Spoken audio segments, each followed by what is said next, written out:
कुछ काम करे तो पूछे महाराज एक बात बताओ, जो तुम्हारे अंदर दो गुण कम है वो कौन से गुण कम है? दीपू भैया बड़े ध्यान से सुनना है आपको, ध्यान रखना। मतलब दो गुण कम है वो कौन से कम है? अब्बे बोले दो गुण कम है। हमारे पिताजी ने ये कहा कि बेटा लड़के में 98 गुण है, 2 गुण कम है। तो बेऊ कुछ दीपू भाई बार थे, मतलब मिलते जुलते नहीं। तो उन्होंने कही कहा प्यार वाला लगा रखी है कि 2 गुण। अरे होंगे कोई 2 गुण, 98 गुण तो है ही नहीं महाराज। हमारी इच्छा थी कि 100 गुण वाला लड़का होना चाहिए। तो जो 2 गुण कम है हम इसलिए कहते अगर हमारे करने के तो पूरे कर देंगे। उन्होंने कही अगर तू नहीं मानते तो सुन, देखो आज नहीं फिर हम जब खेत में हल चलाए तब तो रोटी लेके आई वही बताएंगे। उन्होंने कही आओ। सुबह हुआ रोटी बना के ले गई, खेत में हल चलाए, लेकिन एक हाथ में पेन आओ, एक हाथ में पेना था और एक हाथ हम बैल पकड़े दोनों। अब फिर ने रोटी के लिए आवाज लगाई, हम खाना ले आए, खाना खा लो आके। गैर पढ़े लिखे खाना लाया आई, कहा बना के लाई है। अब पढ़े लिखे होते तो सही बोलते, तो चले आए पास हम बैठ गए, खाना खाओ। अब फिर पत्नी बोली महाराज तुमने कहा था ना खेत में बताएंगे, अब बताओ भी गुण कौन से कम है? बोले हाँ जवाब सही है, सुन कौन से कम है। देख मेरे अंदर 98 गुण हैं और 2 गुण वो कम हैं कि एक हम जानतना और एक काऊ की मानतना, ये 2 गुण कम है। सो लड़की ने सोची कि एक जानतना और एक काऊ की मानतना, मर गए कड़ी खाए जामे तो एको गुण है ही नहीं, 98 नहीं, एक भी नहीं है। कभी भी लड़के की तरफ ये मत देखो कि गुण कितने हैं। थोड़ी सी परीक्षा ले लो, थोड़ा सा देख लो पढ़ाई लिखाई के बारे में कि कैसा है। और आज के पीरियड में पढ़ाई जो लिखाई है वो तो बिल्कुल ही बराबर होनी चाहिए, क्योंकि गैर कंप्यूटर के कोई काम नहीं हो रहा इस दुनिया में। गैर कंप्यूटर के कोई काम नहीं हो रहा इस दुनिया में। जब तक लड़का पढ़ा नहीं है तो कुछ नहीं है, ये ध्यान रखना। उन्होंने कहा महाराज हम देखने जाएं। ब्रह्मा जी की सभा में पहुंचे और कहा कि मेरी बिटिया 21 हाथ की है, लेकिन उसके लिए कहीं हमें वर नहीं मिल रहा। तो बोले देखो हम बता रहे हैं, द्वारकाधीश कन्हैया के भैया बलराम हैं, उनके लिए शादी कर दो। और कहा कि वो जैसा भी है वैसे कर दो, लेकिन कहना किसी से कुछ मत। क्यों? तुम्हारी लड़की की लंबाई 21 हाथ की है, त्रेता युग के राजा थे, और बात ये द्वापर की है। त्रेता युग के राजा थे, इतनी लंबाई किसी लड़के की नहीं मिलेगी, शादी कर देना। बोले ठीक है महाराज, आपने वर बताया, हम इनकार नहीं करेंगे। आकर के नाई ब्राह्मण से कहा कि सुनो, पंडित लयो बुलाए, हाँ पंडित लयो बुलाई, कहीं समझाए न देर लगइयो।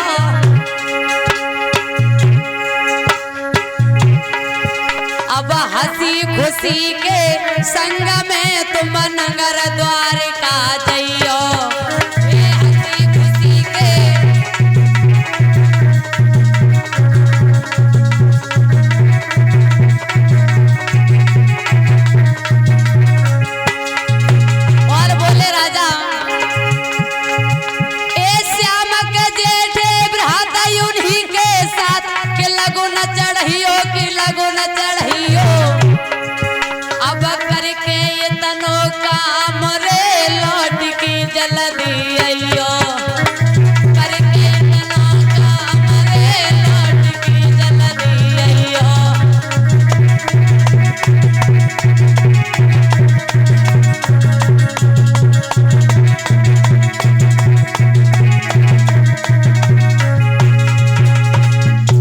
उन्होंने कहा अब हम जाई चीज से तो परेशान है, तुम बैलेंस पहले से बनाओ करो। आओ। उन्होंने कहा कि चले जाओ। द्वारकापुरी में पहुंचे और जब द्वारकापुरी में पहुंचे तो भगवान कन्हैया के भैया बलराम के लिए गैर पूछें, उन्होंने कहा कह दिया है, लगुन टीका कर दिया। समय के अनुसार उनका विवाह होता है। जब विवाह होने के लिए आया तो कन्हैया ने देखा कि हमारी भाभी की लंबाई बहुत है, तो वो होता है मूसल एक जो बलदाव के पास रहता है, उस मूसल के माध्यम से योग माया से रेवती की लंबाई बलराम के बराबर कर दी, बहुत कम कर दी। और जब बहुत कम कर दी यानी बराबर की जोड़ी हो गई। धूमधाम से शादी हुई और शादी होने के बाद विदाई होती है रेवती की। रेवती की माँ ने बड़े भांति से समझाया कि बेटा हमें कभी शिकायत नहीं मिले, अच्छे से अपने ससुराल में रहना, पति की सेवा करना, सास ससुर की सेवा करना। और जब विदा कर देते हैं तो वही बहन रेवती अपने पति बलराम के साथ और द्वारकापुरी में आ जाती है। बोलिए राधे कृष्ण भगवान की। सभी भक्त मिलकर के एक छोटा सा कीर्तन बोलेंगे। देखते हैं विदर्भ देश के राजा भीष्म की बिटिया रुक्मिणी की किस प्रकार से शादी हुई थी कन्हैया के साथ। के यूं गोवर्धन को पर्वत जापे बोल बोले,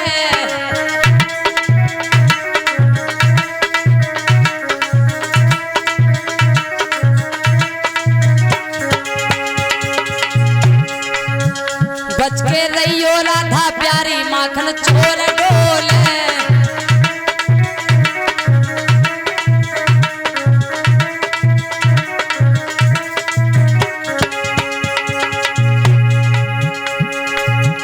वहाँ गाय चरा तो होगो नंदलाला, पके संग में होंगे सब ग्वाला।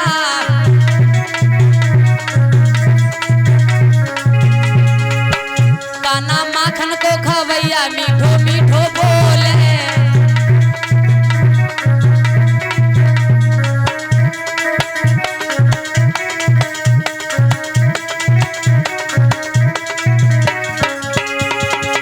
पीछे माता भैया काम नहीं चलेगा, तालियां बजाओ तालियां।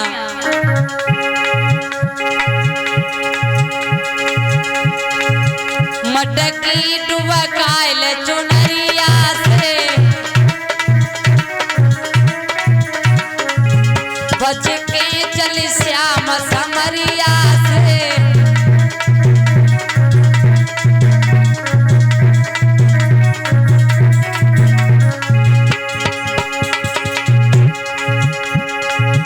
बाजा पायल की झलकार चले होले होले, ऊंचो गोवर्धन को पर्वत जापे बोल बोले।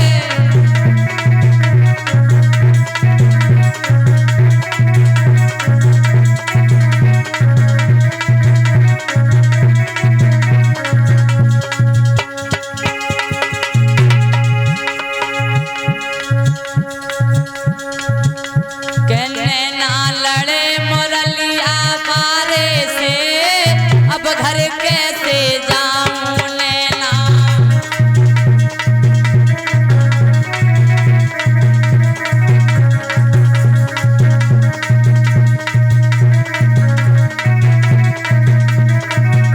ओ लेना लगे मुरलिया मारे से, अब घर कैसे जाऊं नैना।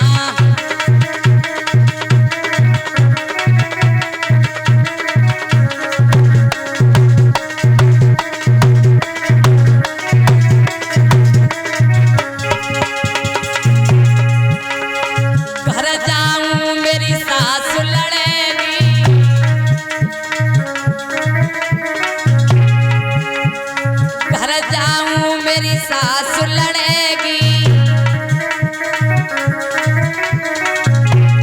एक कह देगी ससुर हमारे से, अब घर कैसे जाऊं नैना लगे मुरलिया वाले से, अब घर कैसे जाऊं नैना।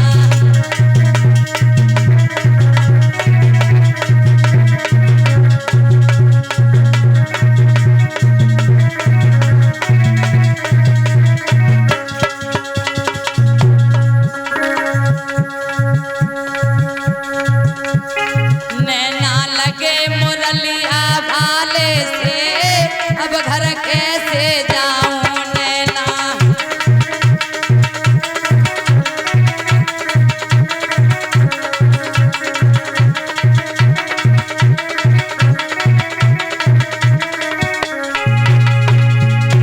और मेरे श्रोतागण बंधुओं, ऐसे काम नहीं चलेगा। हल्की सी मीठी मीठियां ताली बजाते जाएं साथ में। घर जाऊं मेरी जिठनी लड़ेगी,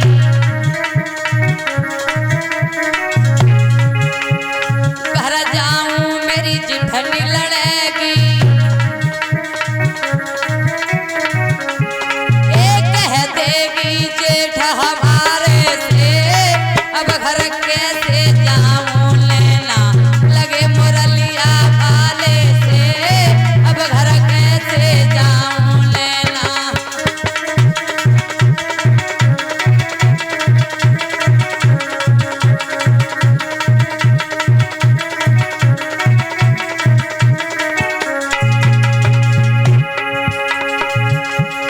नैना लगे मुरलिया वाले से, अब घर कैसे जाऊं नैना।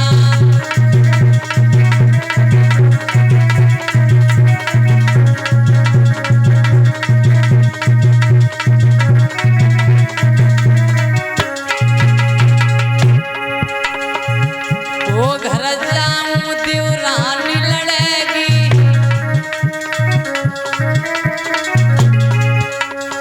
घर जाऊं देवरानी लड़ेगी।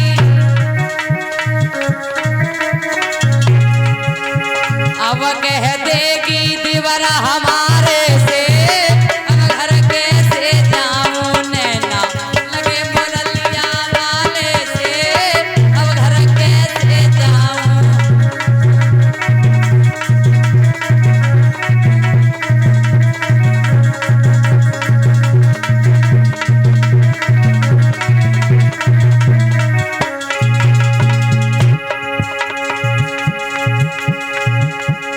नैना लगे मुरलिया वाले से, अब घर कैसे जाऊं नैना।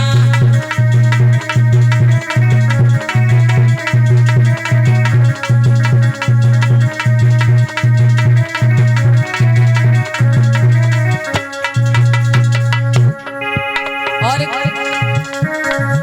भगवान कन्हैया कदम के नीचे राधा रानी को बुला रहे हैं।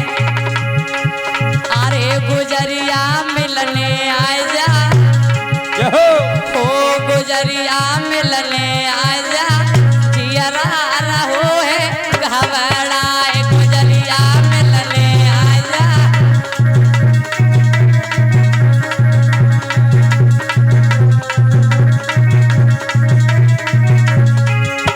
और गुजरिया क्या बोली, अरे कन्हैया कैसे आऊं, अरे कछलिया कैसे आऊं, सासुली जगह मेरी आधी रात, कन्हैया कैसे आऊं।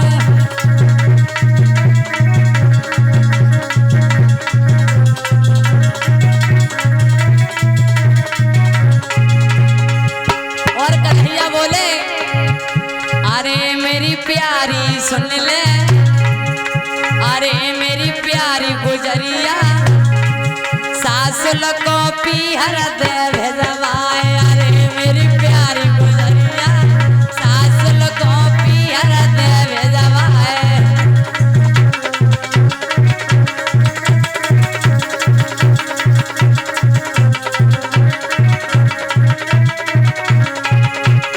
उसी समय क्या बोले भगवान कन्हैया, तो गोपी ने कहा, अरे नहीं मेरे मोहन प्यारे, अरे नहीं मेरे मोहन प्यारे, द्वारे की शोभा बिगड़ी जाए, नहीं मेरे मोहन प्यारे।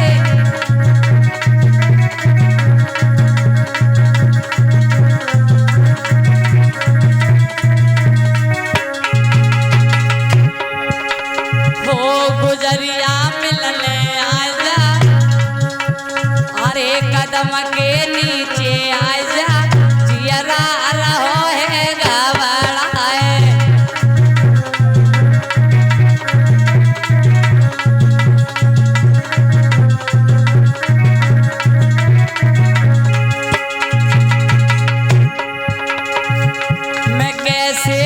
आऊं मोहन, मैं कैसे आऊं मोहन, चिठनी जगे मेरी आधी रात।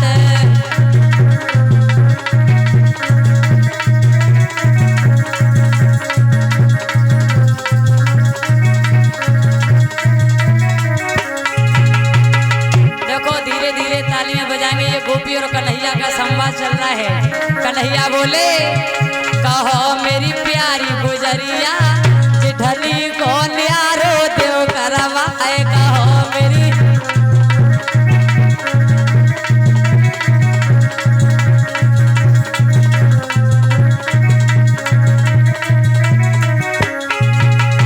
अरे कहो मेरी प्यारी गुजरिया, चिठनी को न्यारो देव करवाए।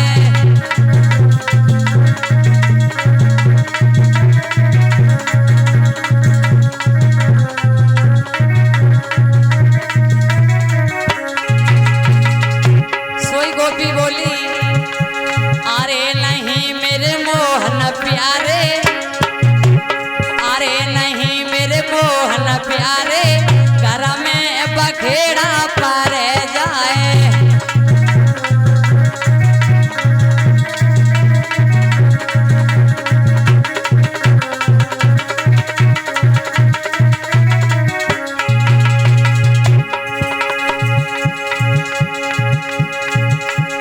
अरे कन्हैया मोहन प्यारे,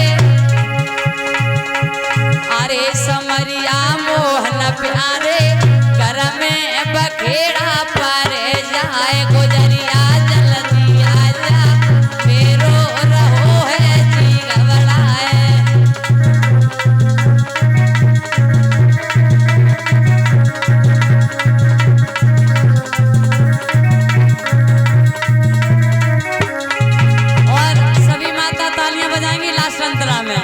क्या बोले भगवान कन्हैया? गोपी कहती है अरे कन्हैया कैसे आऊं, नदी जगे मेरी आधी रात।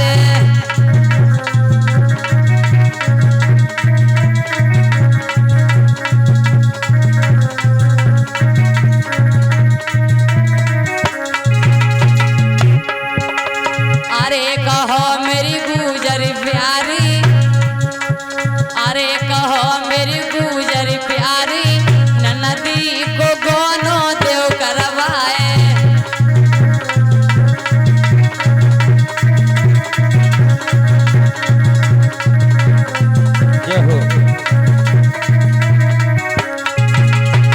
जो कन्हैया ने इतने शब्द कहे, अब गोपिया क्या बोली? हाँ समरिया तब वही आऊं, हाँ कन्हैया तब वही आऊं, फिर दीजे रास रचाए। समरिया तब वही आऊं, फिर दीजे रास रचाए।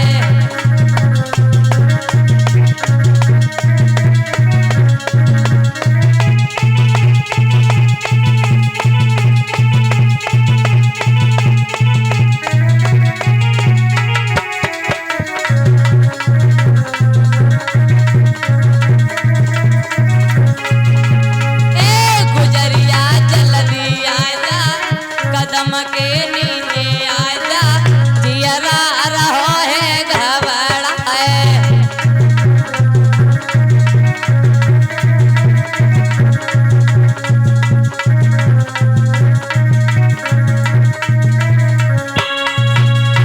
बोलिए भक्त वत्सल भगवान की। बैठ जाओ। गुजरिया